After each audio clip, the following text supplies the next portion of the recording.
ভারতের ইন্ধনে বা ফ্যাসিস্টদের ইন্ধনে এই ঘটনাটা ঘটাচ্ছে।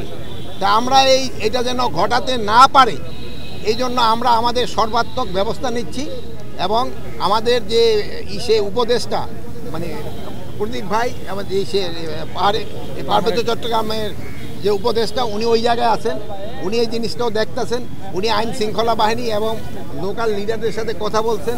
এখন পরিস্থিতি মোটামুটি সন্তোষজনক অবস্থায় আছে।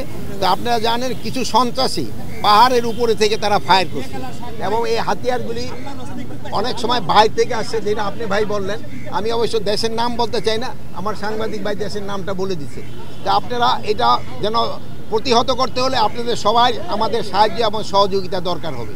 আপনারা সবাই আপনার সাহায্য সহযোগিতা করবেন।